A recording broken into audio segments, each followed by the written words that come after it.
Good afternoon, everyone, and welcome to this discussion. My name is Charles Tissou, and with Pierre-Alexandre Matteo, we are the co-creators of the Art Basel Paris Conversation series. We are really honored to have a sterling panel of curators that will discuss if commercial galleries are really the new institutions.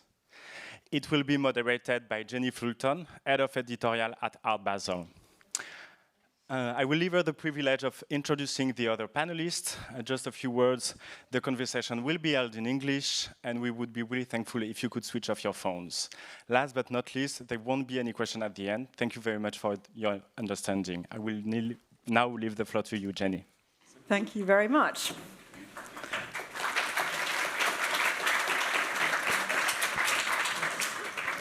And welcome, everyone. Thank you for joining us at this talk during Art Basel Paris this afternoon.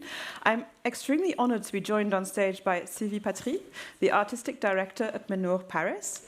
Sylvie has had a storied career in actually 19th century painting, working for a long time with the Musée d'Orsay and then as a deputy director at the Barnes Foundation in Philadelphia.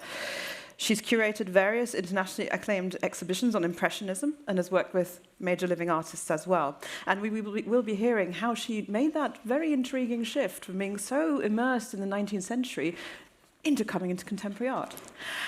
I'm equally honoured to be joined by Dame Julia Peyton-Jones, who is the Senior Global Director, Special Projects at Thaddaeus Ropac in London. Dame Julia spent 25 years leading the Serpentine, transforming it from a small London gallery into the international behemoth that we know today. And she was appointed there in 1991. She was the one who introduced the architectural commissions at the Serpentine, really introducing this idea of transdisciplinarity into an art institution. And she was made Dame of the British Empire in recognition of her long-standing commitment to culture in 2016. So please join me in welcoming Sylvie and Julia. Thank you.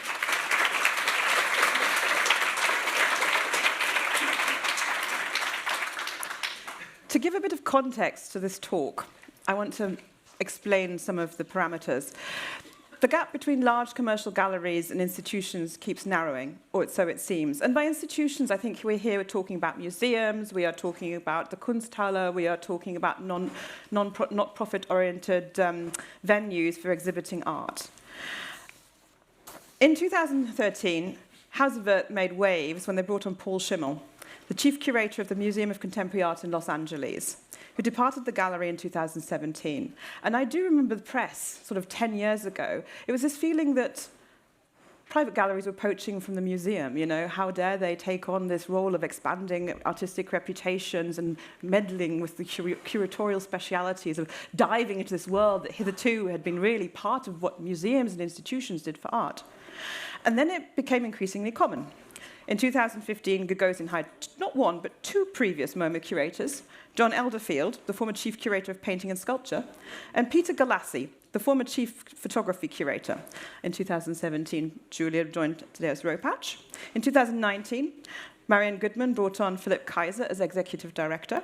And at the same year, Pace hired Andrea Hickey, who left her position as senior curator at the Museum of Contemporary Art in Cleveland to start a curatorial department at Pace. And then Sylvie joined Mennour in 2022. So, Julia. Yes. Beginning with you.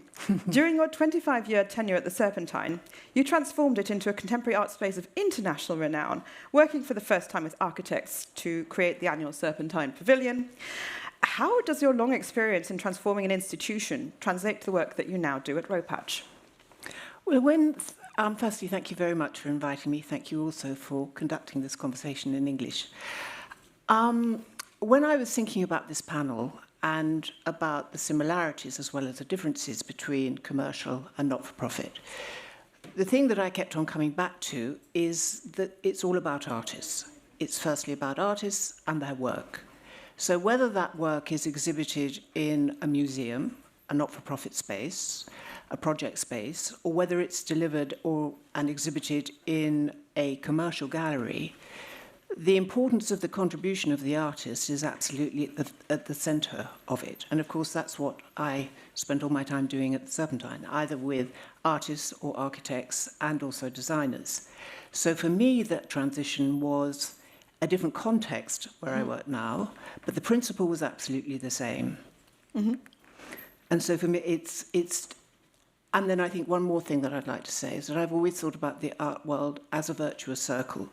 So you have all the different elements that have made it so successful, and it's and evidenced by this extraordinary art fair that we have around us now, Frieze last week, but also the dynamism of London and the city for culture that it's become.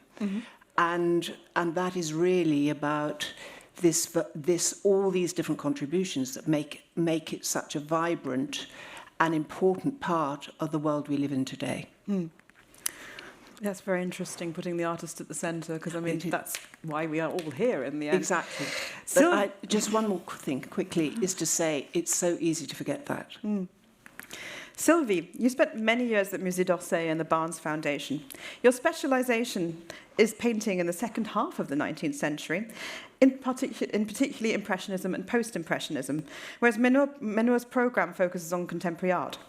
What motivated you to undertake such a shift in context? I mean, for Julia, you can understand it's all contemporary, it's more contemporary art, contemporary artists, but for you, it was also art historically quite a leap. Yeah, I mean, it was a double shift. I mean, from an institution to a gallery, and then from a century to another. But I would say that I would not oppose. I mean, both. I'm still a 19th century scholar. I mean, there is no mystery about that. But when I was at the Musée d'Orsay, when I was at the Barnes Foundation, I had to.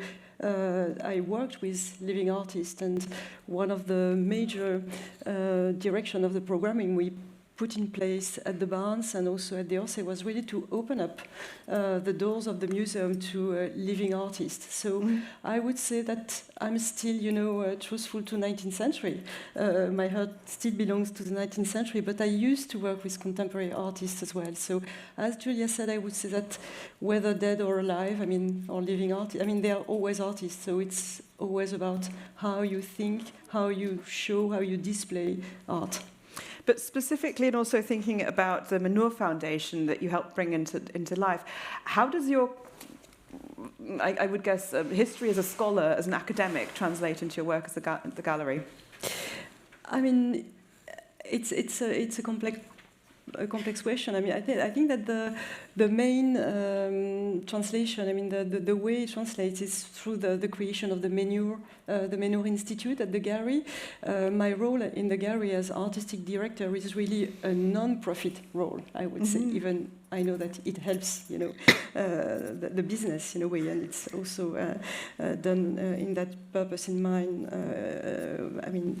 But I would say that putting at the heart of the activities of the gallery scholarly programs, educational programs, is really, I mean, translating where I'm coming from. And it sort of harks back. I mean, I'm going to come back to you, Julia, in a second, but it sort of harks back to what people like Paul Durand-Ruel were doing back in the late 19th, early 20th century, when he was busy establishing the careers of the Impressionists, including Monet, Degas, Sisley, and Cézanne. And obviously, these are very workaday names that we're all incredibly familiar with at the time. But if we go back 100 years, more than 100 years now, these people were upstarts. They were unknowns. They were the avant-garde. They needed someone to support them, and it certainly wasn't the institution. It wasn't the academy. It was actually a dealer. So can you talk a little about, you curated an exhibition about Durand-Ruel there. Can you talk a little bit about that and how you see him and also how he influenced your work at Mennour?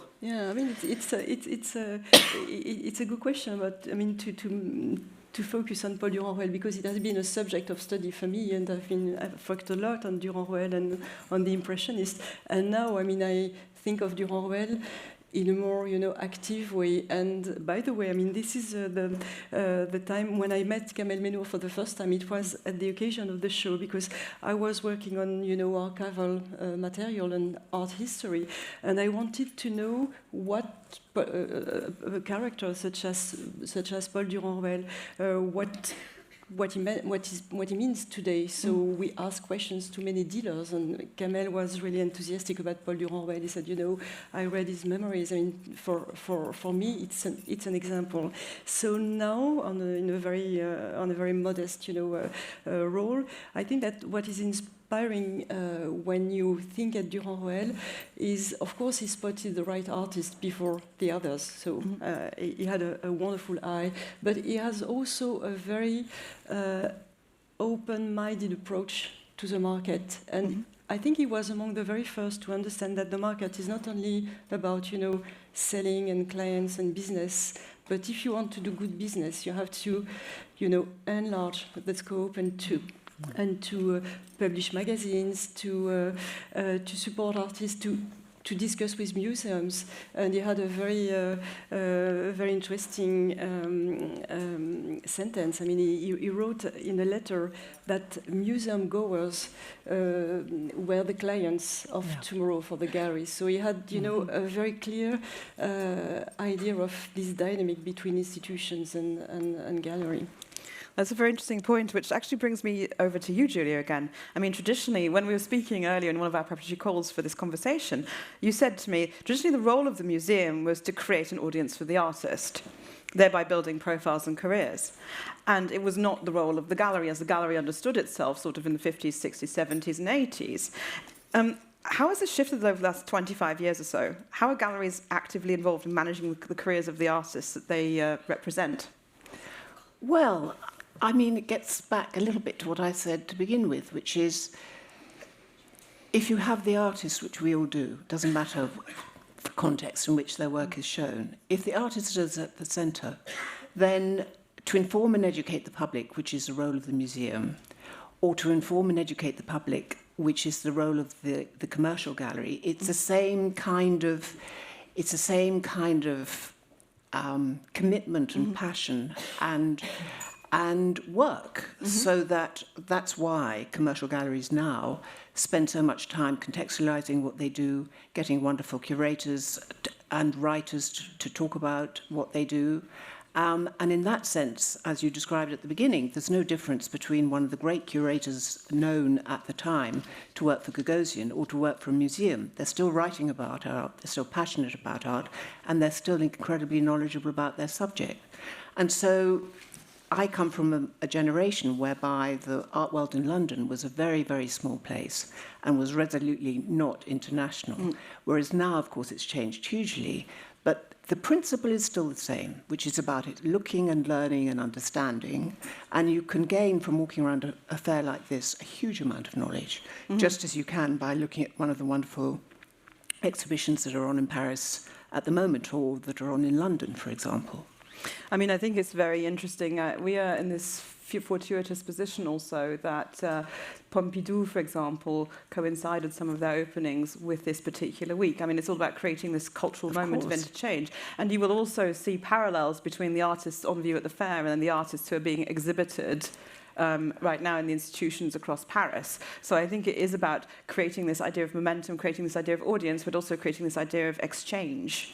For example, Oliver Bier's got this extraordinary project at Lyon at the moment. We have him on the fair, but there are many examples of that, not only on our stand or in our booth, but across the fair. And it's a different context. If you're at an art fair, you have to work harder because there are many distractions. But it's always possible at an art fair to see really, really wonderful things. With focus and commitment and taking it one step at a time. And of course, the important thing is to see the work of the young galleries who are at the higher level here at the Grand Palais and to really engage with what they're doing. This is a platform, and it's a platform to celebrate visual culture. I mean, there's nothing not to like. It's an incredible opportunity for us all. Sylvie, I was wondering, can you describe what you do in your role as senior director? Go into a little bit more detail there. Yeah, I mean, so I'm like other colleagues at the gallery, especially my colleague, because I mean, I'm not alone in this role of, curating exhibitions or thinking of at publications. I work with very closely with our scientific director, Christian Allandet. So I would say that our role is to accompany some artists in special projects, especially off-site projects. Such So as, like this one here, Dewadi Hajab. Like this one, Dewadi Hajab, who just, so Dewadi was commissioned two wonderful works for the Église Saint-Eustache. So my role was really to help him, think at this context of what is a historical church, what does it mean, what it means for an artist to work on Saint Paul. This is the subject matter of the two paintings we hung last week in Saint-Eustache. So there is this work with artists, off-site, generally off-site. I also curate exhibitions for the gallery, and we will be showing an exhibition on Huguette Calan very soon in November. And it has been a very, very long-term research. Can you maybe go a bit into the context of Huguette Calan, because she's got a fantastic biography and history. Yeah, I mean, it's really, Calan, it's really a story. I discovered her work at the Centre Pompidou. So this is, the museum which drew my attention to the artist, and then I saw her works in fairs, etc. And then, the idea of bringing Calan and working with the family was really to expand. And I think that you wanted to ask some more questions about that, but really to open the canon, to look at other artists and to have this broader approach of what is modernism in the 20th century. So our role is also to help, enriching this artistic offer and finding new artists and new estates, especially with Christian.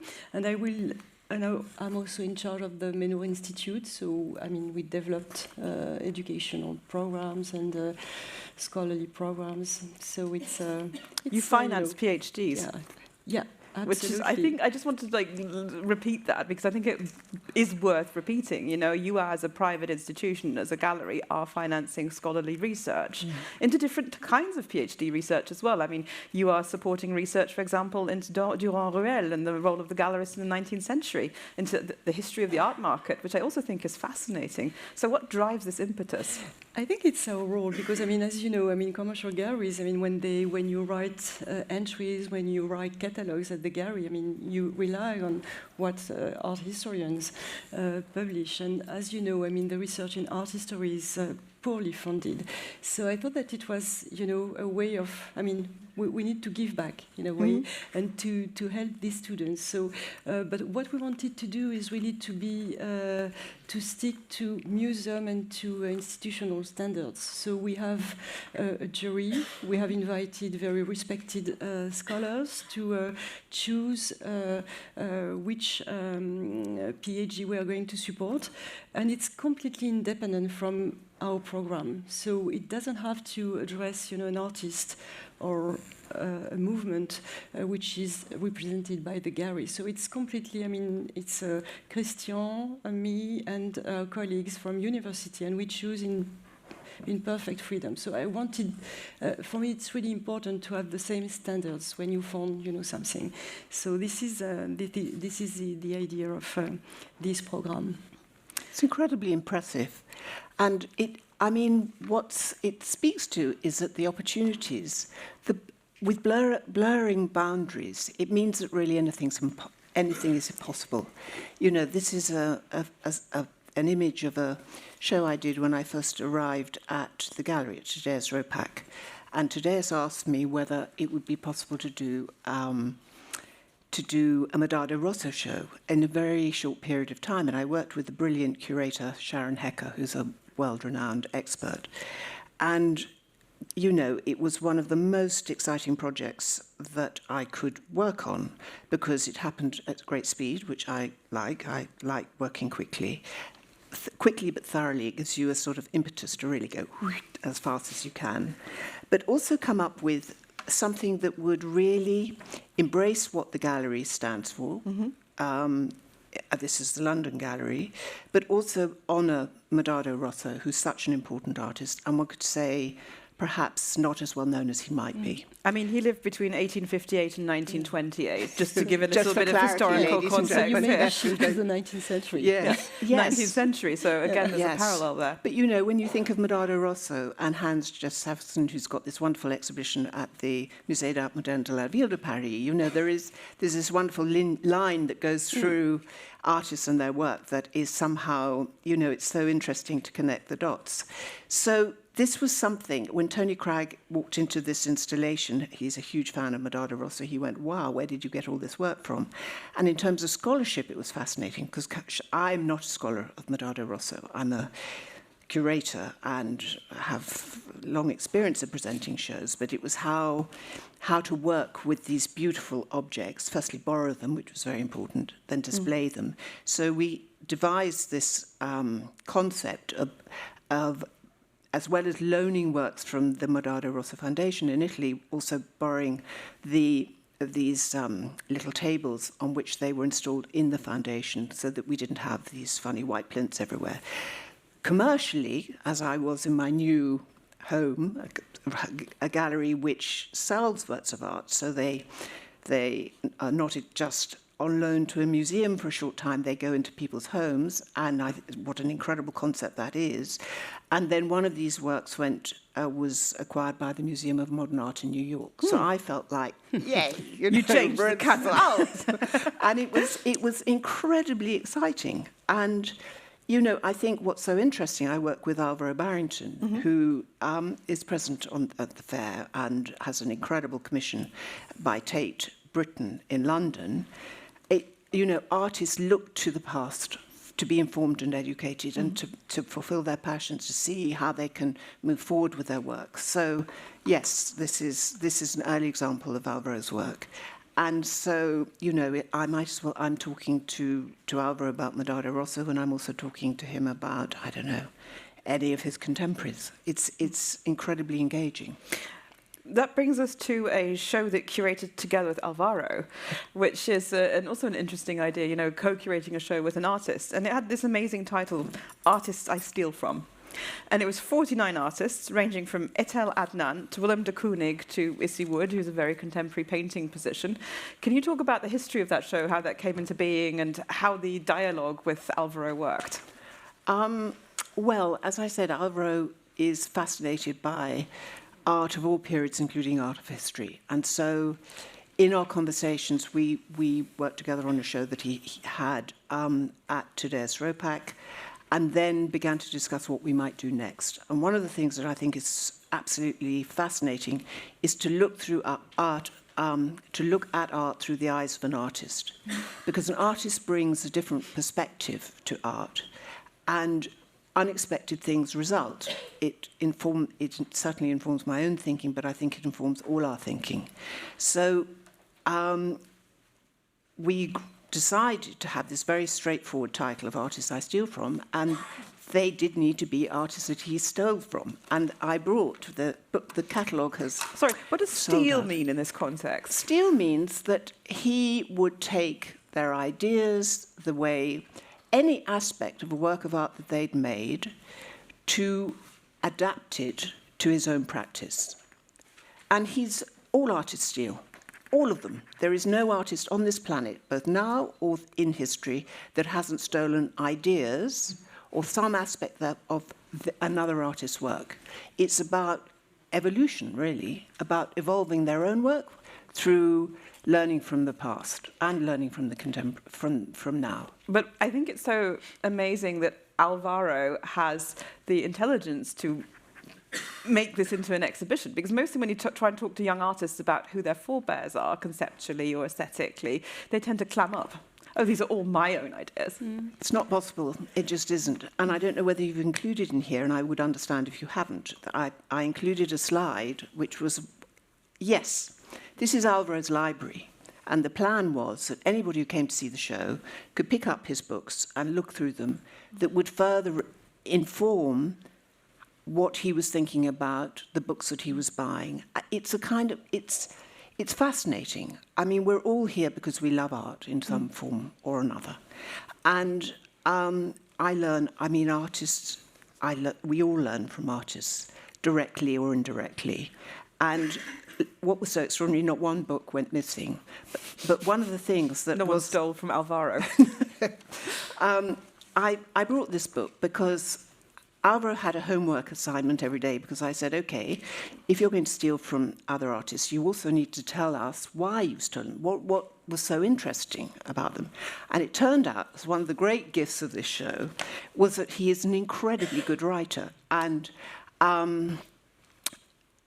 the Goldsmiths University in London, Alvaro then became part of his course. Now, if I have 2 seconds, and if you'll just bear with me, I think this makes the point incredibly well, and I've got my glasses. Thank you so much for finding them. So it says, drawing with pencil is a most direct, expressive form, and, for many, is connected to our larger culture, because we first learned to write using a pencil.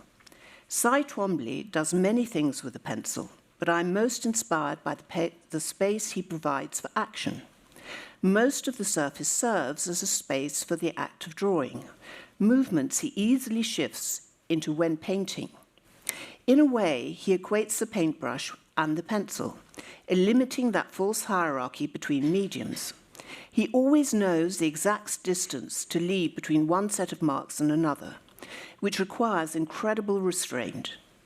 If his canvas or paper were a movie, he would have known exactly when silence should lead to a loud bang. Now, I think that's just fantastic as a piece of writing about art. And one of the unexpected developments from this show, but every morning at 7 o'clock, I'd ring Alvaro. He was in New York, I was in London, saying, okay, I haven't got your homework assignment, where is it? And he would have to sit down and do it. So it was very playful on the one hand, but had a very serious and real outcome on the other. And I think I wanted to go on in this slightly from the gallery perspective, because you've spoken very strongly about the curatorial perspective there, which is the ideas that bring the show together. How does this work in a commercial context? I mean, the artworks that you had there, were they available for sale? Some were, Did you yes. borrow, and who did you borrow from? How did that work? Well, I mean, obviously, as collectors who own works of art, they also lend them to museums, to institutions, and I'm sure it's true for you that you borrow wonderful works of art. But there are many examples now where you can have a historical show in all the great galleries of the world, whereby there will be, say, 15 works on show, of which 3 will be for sale.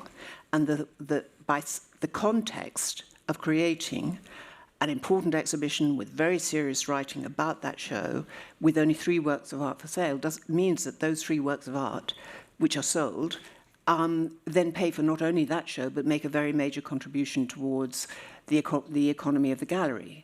So, you know, I see nothing wrong with, and it's very exciting to think about how can this help the artist, because of course sales of art help the artist, but also it's part of the context in which the work is shown. And it's also, you are generating, again, art historical knowledge, because Absolutely. you might be publishing a catalogue. I mean, will this be the case with the exhibition with Huguette Calon, for example? Absolutely. I'm just going to go back that slide. Oh, sorry. And I wanted to also ask you to talk us through the Daniel Buren exhibition. I mean, it was a great adventure to work with Daniel Buren on this show, and I just wanted to go back to what Julia said. I mean, and part of my role with Daniel Buren was really to write about this show, and so I had the opportunity of and the delight of having long conversations with him.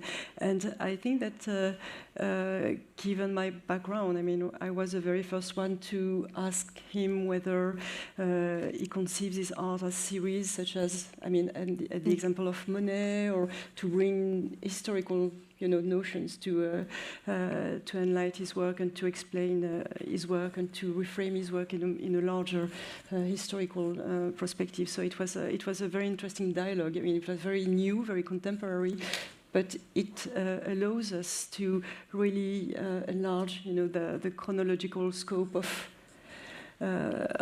the reframing of the show and of his work. So,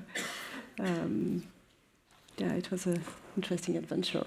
I mean, Buren to me is someone whose work deliberately plays with the idea of what is an art object. You know, Yeah, the awnings yeah. classically, you know, that you're not supposed to be able to differentiate between a commercial structure, as with Duchamp, as with a ready-made, and then as with painterly expression. So I think bringing that work either into a museum or a gallery context shifts how you see and understand the artwork. How is that as a curator? How do you tackle that together with the artist? I mean, it's. I mean, when you work with Buren, as you know, I mean, he has a very strict protocol. So as a curator, you're just, you know, here to discuss the protocol with him, and you do, I mean, the way he wants to. He has very, I mean, he has very specific ideas on the way he wants the works to be displayed, etc. So, and it's true that for Buren, I mean, I would say that the gallery spaces, the space of the gallery and the space of the institution are not the.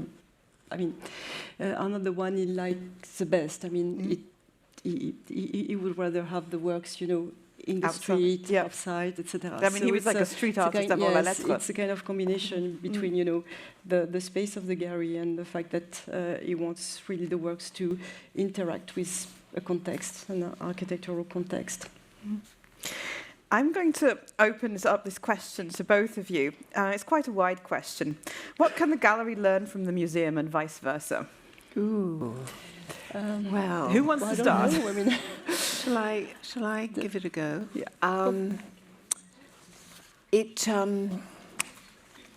I don't know if anybody here saw the incredible Byler, the exhibition at Fondation Byler In Basel in this Basel summer. this Yes. summer.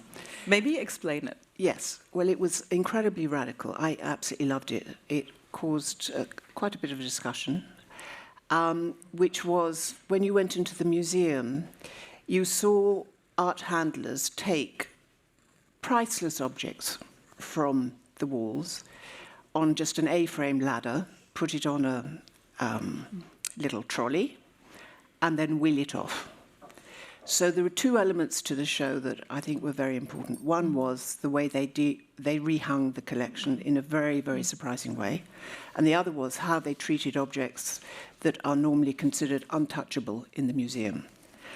And the thing that I think when we go to a museum, we want to go to the works of art that we love the most. We want to see them on display. We want to pay homage to them and re-engage.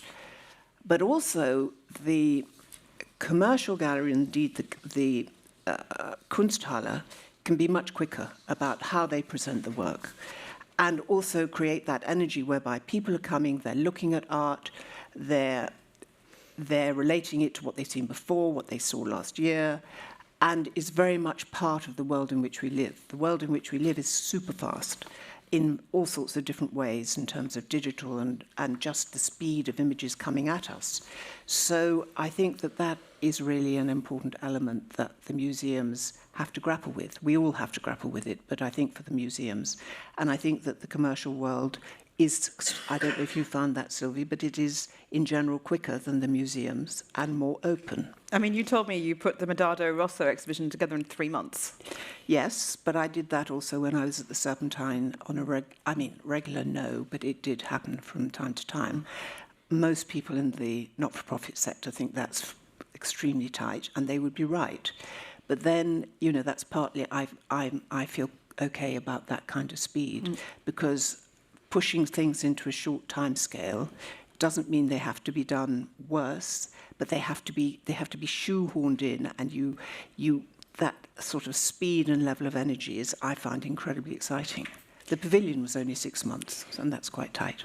I mean, do you want to comment on this from very slow-moving Musée d'Orsay perspective? No, not that. I mean, I want to contradict Julia, but I mean, it's always when I speak about when people ask me questions about my shift from the Orsay to Mennour, they just say to me, you know, it's so slow in museums and it's so speedy in galleries. I would say that it's much more a matter of scale, and we can be very quick and in a museum. I mean, but it's true that you have less flexibility. But I would say that what galleries should learn from museums, it may be this notion of public.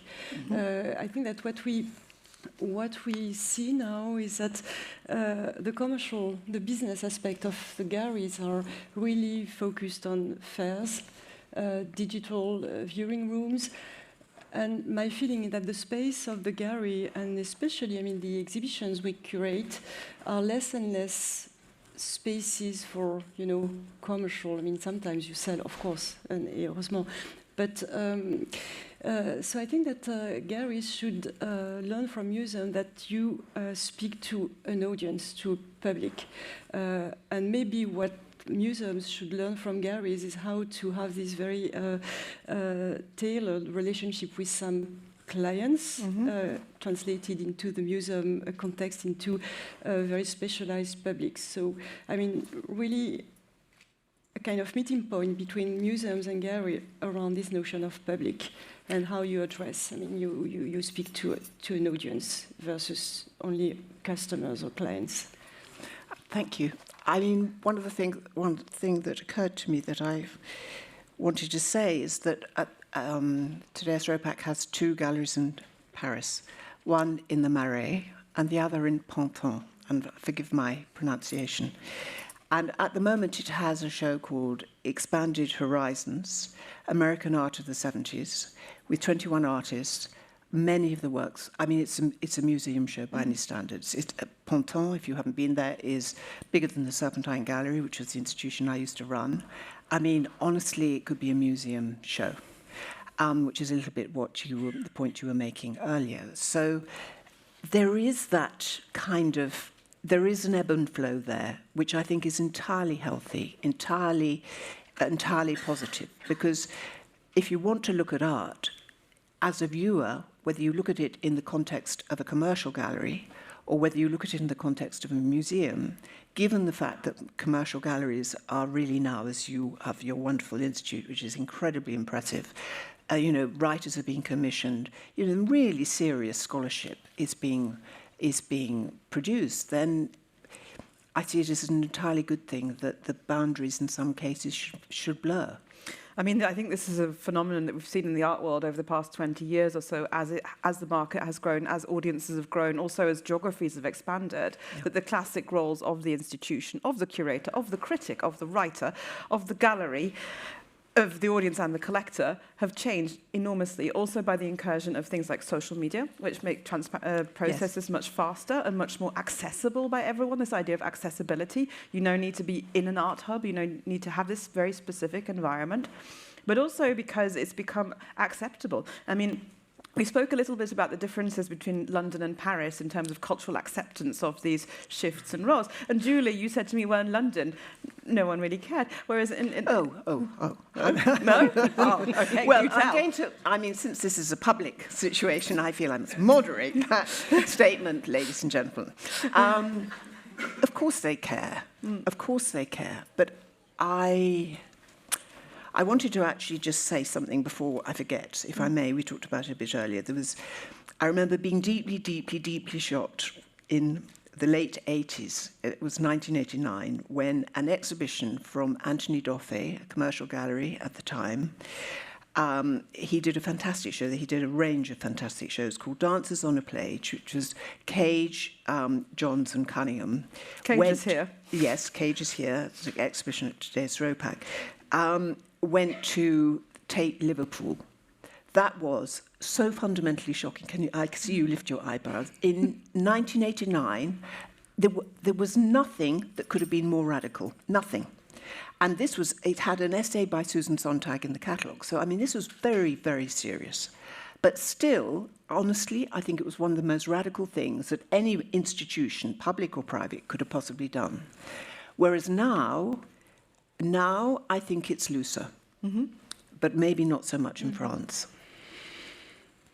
Yeah, I mean, it's in France. Just to go back to your very first question. I mean, in France, it's still very rare to make this shift from the institution to the commercial sector. And one of the reasons why I took this leap was also because it was not my scholarly and my previous professional background. I was a 19th century scholar, so joining a contemporary art gallery, there was no, I mean, in terms of ethics, it was okay. I mean, it was acceptable. So it's... They're very lucky to have you. Thank you. Yeah, very lucky. Scholarship is incredible. I mean, there's no substitute for scholarship. And that kind of depth of knowledge and learning is really what a museum provides. You know, that's their job. And it creates a context in which to look at art that is, you know, unequaled. I mean, museums are, in many cases, in tricky situations now. Yes, We've seen many years of budget cuts, yeah, especially also in the UK. I mean, the arts funding has not been very positive in recent. The news around arts funding has not been very positive in recent years, I would say. But also in the US, also in Europe, we've had years of austerity, and so now there comes the question as to how much can a museum support? You know, how many of their public programs have they been cutting? Like, it's not an easy situation for these institutions to be in, and so I think there is really a gap that now galleries are seeing they're going to have to jump in. I mean, it's again a bit like in the 19th century where the idea of the public museum was very new. We'd only just had the first major institutions like Louvre or the National Gallery in London come into being, and so it was the galleries like Durand-Ruel, and you pointed out earlier, Durand-Ruel founded a magazine, which I always thought was so fascinating, because when you grew up in sort of Germany in the 80s and 90s, there was a division. You know, you had the magazine there, and it was seen as separate critical entity, and it was judging on behalf of the public. So you did not have this interweaving of commercial interests and sort of scholarly endeavours. And I wanted you to comment on this a little bit and how you see this from your perspective.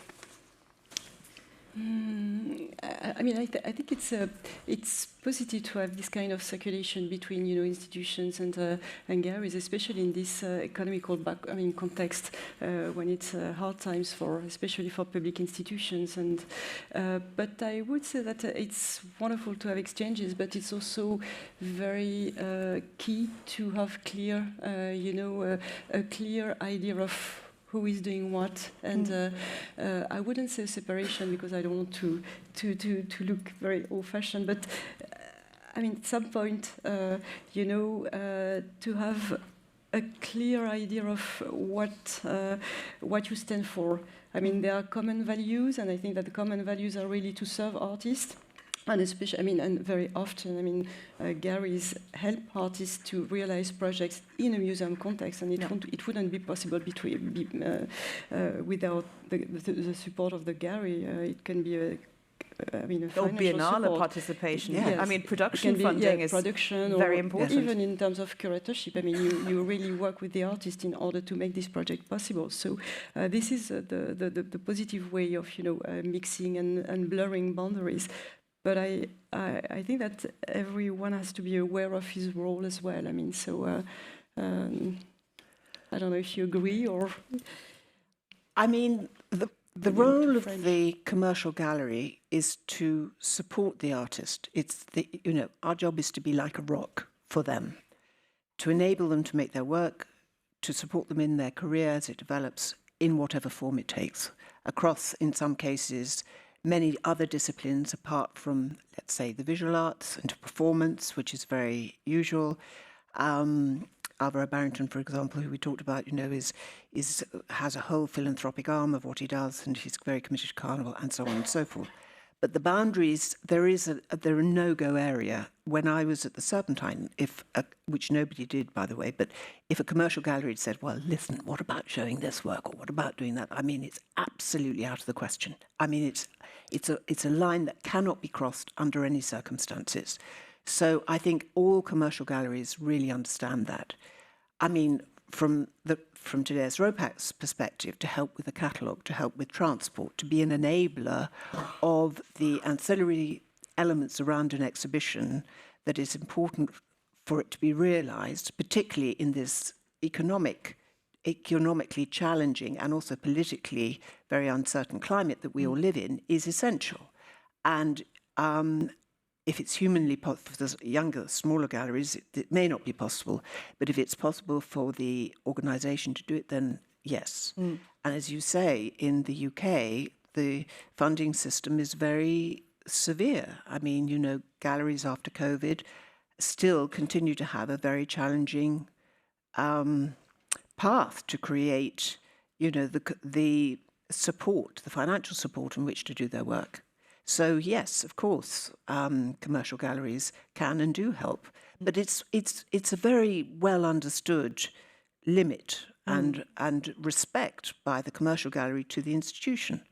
Absolutely. Of their independence, of their Well, curatorial independence. Of course. I mean, how could... I mean, curatorial, it's such a given. It's, in my view anyway, and I think certainly from our galleries, it's just a line that's not crossed. And also, we would get very short shrift, I must tell you, if we did try and cross it. It's just not possible. It just doesn't happen. And I imagine it's the same here in France. Yeah.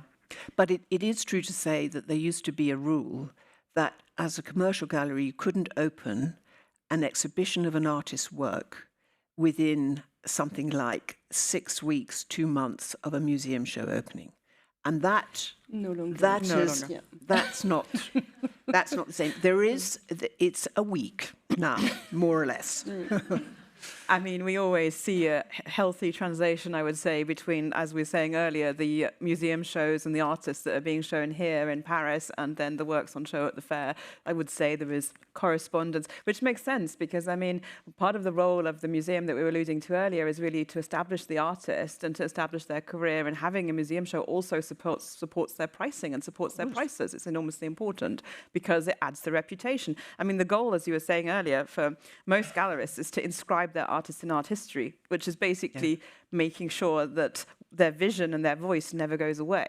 Yes. Yeah, and that correspondingly has an economical aspect to it as well. I mean, if we think about the prices of the more well-known Impressionists and how, although they're not as high as post-war now, interestingly enough, anyway, you do see a definite correlation between fame and higher prices. I mean, sorry to interrupt. I was just thinking about Samuel Courtauld, who created this extraordinary, the Courtauld Institute. There was a fantastic exhibition here in Paris of the collection at LVMH. And the English are not known as great collectors, but he had amassed over a very short period this extraordinary collection. And, you know, he was buying commercially. That's how he put his collection together. His collection is for history, forever. And of course, he set up not only the Courtauld Galleries, but also the Courtauld Institute of Learning, which encourages and supports all, you know, many, many, many academics. I mean, there are great examples of philanthropists who've done that. Mai Hoffman is an example, another example here that we can relate to in Arles, who's done this incredible institute. You know, these people need to be celebrated and recognized and honored because they are part of this incredible virtuous circle that makes the art world what it is and makes it thrive and really makes artists at the center, their work to be seen. How does this translate to a younger generation of artists? I mean, at the Serpentine, for example, you're known for supporting very, I would say, advanced forms of art. I mean, you just opened it, well, it just opened an institution with Holly Herndon and Matt Dryhurst, two artists who are very heavily involved in artificial intelligence, but also in the idea of copyright and data. How does that what is the balance there between the commercial gallery and the institute? I think it depends on the commercial gallery. In terms of the artists are going to show. So there are some commercial galleries who say to the artist, whatever project you want to do, we will support it. And there are some commercial galleries for whom that's probably not the case, either because they don't have the funding to be that generous, or because they don't feel that's part of their program. It goes back to the point that we discussed earlier, whereby it is perfectly, you know, it's fine for there to be difference. Difference is healthy. But there are also many points where the two connect. And so, you know, an exhibition like that at the Serpentine, there may be some commercial galleries who would take that on, but some who really probably wouldn't. I mean, I know it's being supported quite heavily by Holly's and Matt's gallery. Yes. And generously, because I mean, just the technology is so expensive. The installation, the development, it's incredible. Yes, incredible. And chapeau to them. I wanted to turn a little bit in our closing minutes to the idea of education and the next generation. I mean, my last question, which probably won't be my last question, was how can a gallery reach an audience of new collectors? And that's kind of also tied to the work that you do, Sylvie. So it's going to find this nice slide. Here we go. You know, with working with children and how to enhance the importance of artists into younger generations. And maybe you could talk a little bit about your perspective here. Yeah, I mean, this is really one of the major missions that we're doing at the gallery, and especially within the framework of the institute. And I would answer to a question: how to engage a new generation is really education, education, education. And so that's why we have these programs for kids, one Saturday every month, related to our exhibition program. So it's also wonderful for artists to know that their work is going to be shared, to a wider audience in another way that it is traditionally done in the contemporary art world. So what we decided is really to respect, to stick to museum standards. Well, once again.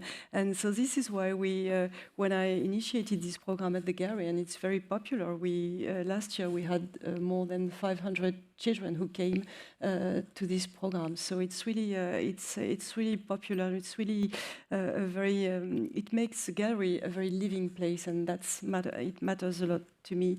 And I decided to hire somebody who is very, very well respected in the museum world, Annette Robinson. You see Annette on the picture. And I knew her when she was doing visit to the Grand Palais, at the Musée d'Orsay, the Musée Picasso. And so she's highly respected. So I wanted to offer a museum quality program to the kids, but also to the families, but also, for the artists in a way. They know that their work is going to be very, very well treated. And it's also a way of explaining people that the gallery shouldn't be an intimidating space that you can feel free to enter. It's free, and it's okay. I mean, you can get in the gallery, no matter you are, etc. It's about creating new habitus as well for those children. I mean, we were talking earlier about social. This is what we would like to, to do. To really open up the doors of the galleries, and it's also a way to show that, contemporary art is not only, it's not an intellectual. It has not to be intellectual, and there is a very playful way to approach works, and a very funny way to approach, the art. And this is what Annette is doing, and this is why we choose to work with Annette, because we know that she's a great scholar. She's a marvelous educator, and she knows how to play with children. So it's a good moment. It's really a fantastic moment when the children are in the gallery. So we don't work with children so much, although we do sometimes have children's groups. But we've almost always do a panel discussion for each exhibition with academics, people not involved in the commercial world. So there'll be academics, there'll be writers for whom the subject, the artist, is well known. We produce catalogues with scholarly essays. So once we're in that terrain, we go as if we're a museum. We choose a specialist in the field. We have newsletters. We have a very good website. So if you want to know about any of the Thaddaeus Ropac artists, you can Google it and you'll have the latest writing, also the press coverage. We also, newsletters, website. We also go into other disciplines which the artist may be engaged with, poetry, for example, or music. And of course, social media.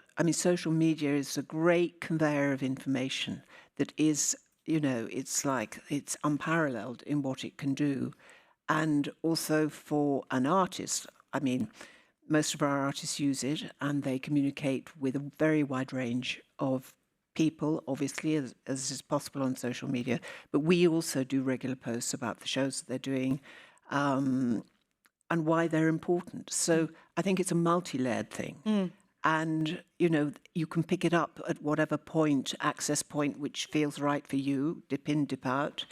And, there's always more to be done, but it's still, it's impressive. I think that's a really good point, how galleries have become these centres of communication in the way museums are still. I mean, everyone is using, and I think MoMA has got one of the biggest Instagram followings out of all of the arts institutions, for example, Louvre as well, Tate as well. But the galleries are really discovering that they have these abilities to use their own platforms to talk about their own artists. I think that's a new development over the last 10 years or so, and to really put it point centre at reaching new audiences. We have only got a very small period of time left, so I just wanted to quickly ask you, what's next? Well, we're not going to move from these chairs. expanding our programs, expanding our artistic offerings, and also maybe, open the doors to a larger vision and maybe a cultural offering versus simply visual, art offerings. So, just to make the gallery a living place. A place for life, and not only a commercial place, not only for business, but just for life and to enjoy. I think that's a lovely thing to say. Make the gallery a place for life. Julia. Yes. I think what I would say is that there are two bookends in Thaddaeus Ropac's program. There are the estates, which we represent, of which there are 11, and these are some of the artists, in the canon beyond, like Joseph Beuys, for example, who I grew up with as being a Titan, Robert Rauschenberg, Sturtevant, who's got a show on in the Marais at the moment, to young artists who are more at the beginning of their careers, so showing at museums in the UK, going on to do new shows. And I think seeing artists develop, that's our job, is to support the artist and their development in whatever way we can, not in a formulaic way, but in whatever way we can, so they can develop in a way that is right for them, to help them, to give them opportunities. And I think that my brilliant colleagues, and I do that with all the artists we work with. And it makes it a very dynamic and interesting program. And all the time, of course, thinking of how can we communicate the work that the artists do to the widest possible public, so that we're building, it's like a layered cake. We're building connection on connection. And that makes it very exciting and also very dynamic. Well, thank you both for sharing your insights in such great detail, and thank you all for joining us here this afternoon. Please join me in giving Sylvie and Julia a big hand.